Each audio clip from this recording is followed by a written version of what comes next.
We are now talking to former NFL and CFL wide receiver and kick returner, Stefan Logan. What's going on, Stefan? Everything's good. How y'all doing this evening? We are good, my friend. We are very happy to have you on the show. How are you and your family doing right now? Everybody doing good. We keeping ourselves safe, staying away from everything that's going on, got to stay inside, but we're doing it the best we can right now. Well, I know there's a lot of stuff going on in the NFL. Before we get into your career, I want to know your take on this whole Jamal Adams back and forth banter with the New York Jets and with Joe Douglas and Adam Gase. And then all of a sudden, when you look at the big picture, Jamal Adams got what he wanted, and now he's still talking. So what is your take on this whole Jamal Adams, New York Jets situation? I mean, I read a little bit about it. I mean, I like Jamal Adams. I think he's a great safety. And he just wanted to get away from that organization because the Jets, I'm sorry, they just don't have a winning franchise. They haven't had a winning franchise in the last few years. So he just wanted to get away from there. I think it was something more than what it's something that's going on that we don't know nothing about. So him, getting on social media, him talking and saying what he's, saying about the organization is something that we don't know. And he was ready to leave. It was maybe something they said to him. It was talking about him in the locker room, maybe talking about him in the front office. Who knows? But I feel like going to the Seattle Seahawks is a great move for him. I think he's a great safety. You only have a handful of premier safeties out here, and he is one of them. So he's part of this trend now that we're seeing with players where it seems like a lot of these players have been wanting out, pushing themselves out early within their rookie contracts a lot of the time. We saw with Jalen Ramsey. We saw, obviously, with his teammate now, Le'Veon Bell. And Todd Gurley was the one who says, why are NBA players getting paid all the money and all this control? Do you think this trend is going to continue to be going on, or do you think there will be a point where general managers are going to become more stingy with guys? I mean, when you got to think about back in the days when football first started, back in the old school time, back in the 60s, 70s, it was just playing football. It wasn't about money. It was just going out there. It wasn't about the accolades. It wasn't about the trophies. It was about Super Bowl wins and being a great teammate. Now, with the new era, it's all about money. Baseball is not even a sport anymore. It's it's a bank. It's all about who get paid the biggest dollars. Who getting the big bucks. So, you look at Pat Mahomes, he got $503 million. That's crazy for 10 years.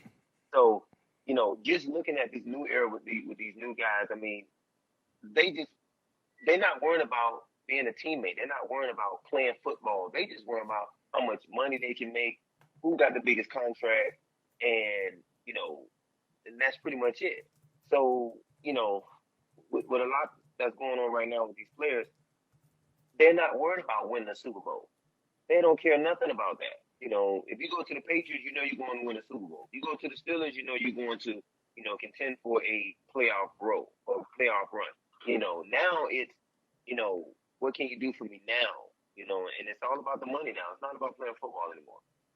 As you guys know, we are talking to former NFL and CFL wide receiver and kick returner Stefan Logan. Now, Stefan, you look at kick returning, it's a dying breed now. We don't see it anymore. We miss guys like Devin Hester, Dante Hall, Deion Sanders, Brian Mitchell, Josh Cribbs, all these different great players that are there. There's a dying breed of great punt returners. When you look at the game now and the transition of the game and the way the NFL is trying to really take punt returns away because of CTE, do you think this is the right thing to do or the wrong thing to do when it comes to professional football? Well, first and foremost, they're taking money away from players. They're taking food out of these kids and these players' mouths. So it's hard for them, if you never played the game, it's hard for you to say and come in and just take a facets away from the game. Y'all took a whole element away from the game to start the game off with a kick return or a punt return that can get the crowd on their feet. Because remember, those guys that's on special teams, their parents are in the stadium. Their parents and moms and dad and kids and wives are at the games to see their husband play.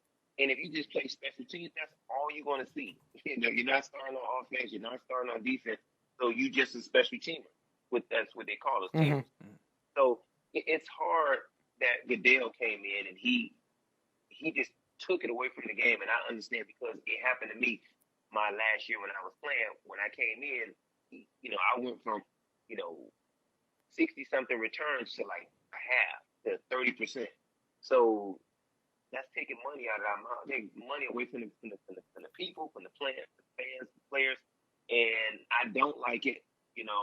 My first 2 years in the league, I finished second on the Pro Bowl ballot behind Joshua Cribbs and Devin Hester. So that was, a good thing, and it was a big swing for returners. They was making a name for themselves. They was getting in, they was doing what they need to do, and now that is taken away from the game. So you're not even worried about special teams anymore. Now it's just who got the high power offense and put up the most points. A lot of those guys that you were mentioning, Devin Hester, Josh Cribbs, a lot of those guys, they had great careers for what they were doing. Like you were saying, a specialty type role that doesn't get recognized as much. And I asked this last week, we had 2 defensive tackles on the air. A lot of these guys get disrespected for Pro Bowls and Hall of Fames a lot of the time, milestones just in general. Do you think they should deserve more respect? And can you see that happening where you see those guys, especially Devin Hester, who was phenomenal, get into the Hall of Fame? I mean, Devin Hester was one of a kind. He was very special. I actually know him on and off the field. He's a phenomenal football player. I mean, the things he did with that football in his hand, it was unbelievable. I mean, just watching him. I actually, when we played against Chicago, I actually watched him, take a punt return down the sideline. I just kind of watched him run by me, and I was like, oh, man, I got to go back out here after that. Hopefully I can get one. But, it's a selected few that will make it into the Hall of Fame as a special teams guy. Devin Hester will be one of them. After that, who knows? So that factor has been taken away from the game. And I feel like, with the CTE, the thing is not about the concussion, because concussions are still going on. It's the players are not wearing mouthpieces. And that's the main thing, because when you hit, you snap, you bite down on your teeth. And not wearing that just that little bit of gel in between your teeth can help you more than you think. So, that's something that guys need to look into instead of just taking special teams away from the game. Try and say, okay, you guys, we need to change the mouthpiece. Okay, we might change the helmet, change a little bit of that. And if that don't work, then you take away special teams, guys running down there 100 miles an hour to hit somebody. But concussions hasn't stopped. It's still going on. Players got CTE after, their post career. So that's something that, we're a physical sport. So it comes with the game. We are talking to former NFL and CFL wide receiver and kick returner Stefan Logan.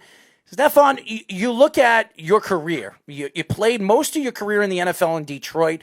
Detroit has been the laughingstock, one of the laughingstock teams in the NFL. You talk about the Browns, you talk about the Jets, and then you really talk about the Lions. I mean, these are 3 organizations that haven't won for a long, long time. You play for an organization that had Barry Sanders, arguably one of the best running backs of all time. Your stint there, and by the way, my counterpartner, Eric Coleman, I'm sure you know who he is. We do a show called The Weekend Crunch here in Long Island every single Saturday at 7 p.m. And we talk about this all the time. We talk a little bit about him going to the Lions the couple of years that he was there with the Lions. What were your thoughts of the organization when you were there? I know the organization was back and forth with GMs and coaches and quarterbacks. What was it like playing for the Detroit Lions? Oh, well, I was there with Eric Coleman. I actually talked to him the other day. We was talking about getting a workout in because he's down in Boca, in Miami, of course. So me and him, we good friends. Being in Detroit, I want to say, when I was with the Steelers, great franchise, great organization, multiple Super Bowl wins, yes. But as far as playing with the team and just the chemistry, the camaraderie, the love of the game, and just being around players all the time, I love to play in Detroit because I was with a group of guys that we looked at each other like family, like brothers. Me and Nate Burleson, we still friends till this day. I still talk to him all the time. Me and Calvin I was tight with all the guys on the team. So there's a few teams, if you're coming out as a football player, there's a few teams you don't want to go to because it just feel like your career is kind of like on a downfall, down slope because of, like you said, the organization has not been winning. The Dolphins is one of them. Buffalo is one of them, which they had a good season last year. Mm-hmm. Detroit is one of them. The Browns is one of them. It's like, why you guys can't win? Like, what is going on in that franchise and that organization? That is it the GM and the head coaches? Is it the people upstairs? Is it the team? Is it the scheme y'all put together and it's not working? Like, what is it? How come you look at the Patriots, you look at the Saints, you look at Green Bay, you look at Kansas City now that stepped onto the scene and is doing great? Why is it Detroit, Cleveland, Cincinnati? Like, what's going on with these teams? What's going on inside the organization? Why they're not winning? We don't know. But playing in Detroit, I had a great time. I enjoyed it. Being with a group of guys that was, we all played football together. We came in the locker room, we did things together outside of football. We bonded like a family. So that was bigger than football to me. Yeah, let's go to the other extreme now with the Steelers. They've been one of the best run organizations and definitely one of the most uniquely run organizations as well. They barely fire their head coaches. Mike Tomlin has been there since he won the Super Bowl, their last Super Bowl in Super Bowl 43. They barely fire coaches. They barely fire GMs. A very uniquely run team. What was your experience like playing in Pittsburgh and two with the Steelers as a whole? All the different players that they had when you were there, a lot of great defensive players especially, but also Big Ben and Hines Ward and guys like that. What was it like over there? Ooh, I would say this. If you're coming in for your first year to play football, the Steelers would be a great organization for you, because I was there when I got there in 2009. I was there with a lot of vets. Like, they just came off a Super Bowl win. So they was, it was at an all-time high with, like you said, with a defense that was unstoppable.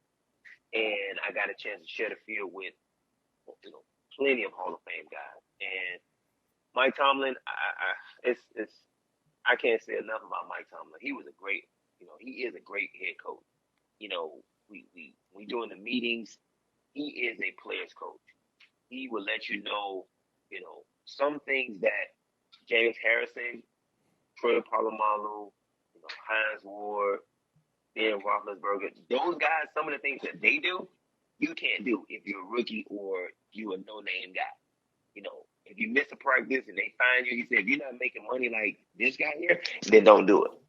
He was so straightforward with us, and that's what I respected the most out of him, because it wasn't necessarily a no-nonsense type of guy. He wasn't like that. He was a player's coach. If you go talk to him, he'll talk to you like, one of the brothers, like one of your friends. Like, what's going on, man? Like, it's dapping, high five. And you don't get that from a head coach. And, I remember when AB was saying something about he can't control the team and all that. That's not true. I was there with AB as well. That's not true. His players had a lot of respect for him, and it shows. He's been to the Super Bowl how many times? 2, 3 times, and he's won. And like you said, they don't fire coaches like that. He's been with the Steelers for what 13, 14 years? 15 years? And with an organization, he got, Super Bowl or 2 under his belt. So he's proven his legacy will live on.